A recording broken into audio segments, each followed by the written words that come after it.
حلقة النهاردة عن الفن، بس هي مختلفة شوية، يعني مش هنتكلم عن الممثلين وبروسلي وجاكي شان، لا احنا النهاردة هنتكلم عن الأفلام القصيرة. فلو أنت مهتم بإن أنت تعمل فيلم قصير أو إن أنت بتحب الأفلام عامة، فالحلقة دي والله هتفيدك جدا جدا. فمن غير رغي كتير، يلا بينا.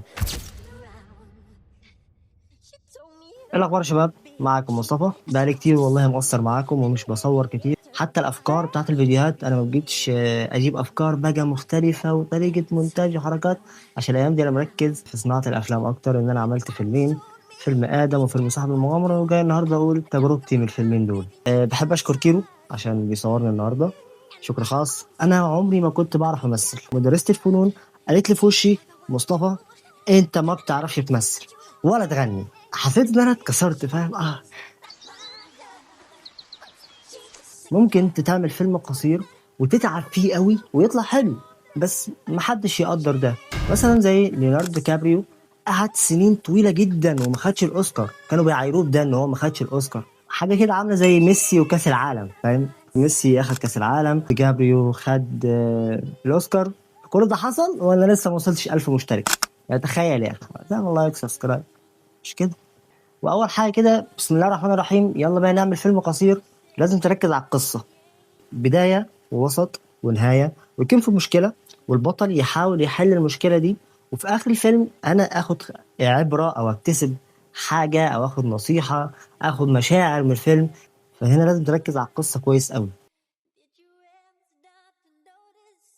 الصوت، يا الله على مشكلة الصوت في تصوير الأفلام. في فيلم صاحب المغامرة احنا سجلنا الصوت بعد التصوير. أفلام عالمية بتعمل الموضوع ده، ما جاتش علينا يعني. زي فيلم بتاع توم هانكس، لاست واي أو كاست واي، مش فاكر. اضطروا إن هم يسجلوا الصوت بعد التصوير. بتشوف الأفلام يمسكوا المايك الطويل ده ويبقى مع الكاميرا بقى ماشي وراها وكده.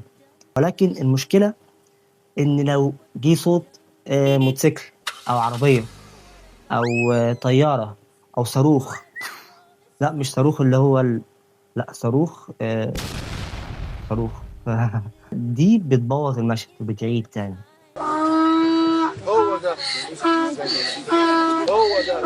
هو ده. تالت حاجه الاخراج، هي حاجه كبيره، فخلينا نمسك مقص ونقص كده حته منه ونسميها مثلا توصيل المشاعر للمشاهد. يعني مثلا ده شخصية الليمبي.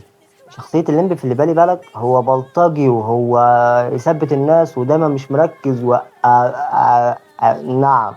لكن تيجي في الحتة اللي بيغني فيها تتأثر وتكون حتة مؤثرة جدا وتتعاطف معاه برغم ان هو بلطجي. هو بيغني يقول لك حبيبي خسارة تجيب لي المرارة، تعلي الحرارة وتعمل الصداع. أزايد حلاوة بحب غباوة لو الدراع. فلازم توصل المشاعر للمشاهد كويس، تحبب الناس في التصوير معاك. خصوصا بتبقى رخمة جدا لو في أطفال في المشهد، بتبقى محتاج تطلع منهم بقى اللي انت عايزه، فبتضطر. والله تعبت انا، كل شويه بضحك في البت اسمها ليلى دي، مش عارفه اقول ليلى ايه. جدا. في المشهد كان في طفلة كنا عايزين نضحكها، فأنا طلبت من الاستوديو كله إن هو يضحكها عشان آخد الشوت اللي هي بتضحك فيه. اخت الفنان القدير هي اكتر حاجه هتصور الفيلم. Let the sky fall when they crumble. كذلك كيرو، هو ما بيتكلمش كده في فيلم صاحب المغامرة.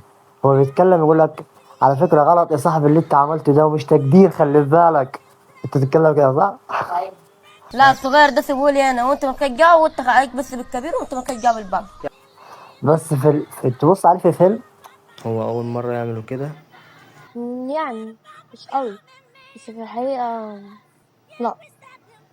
هو انت ممكن تعلمني ازاي ادافع عن نفسي؟ لا، فيلم آدم الشرير بتاع فيلم آدم، وفي الحقيقة شخص طيب جدا وشخص قمة الأدب، ويقول لك والله يا أستاذ مصطفى إيه احنا فرحانين جدا هشتغلنا معاك. بس حبيبي يا حسن، حبيبي والله يا كابتن مصطفى، كفاية ذوقك، شرف لي علشان أنا كنت معاك في الفيلم، أداك في الفيلم عجبني.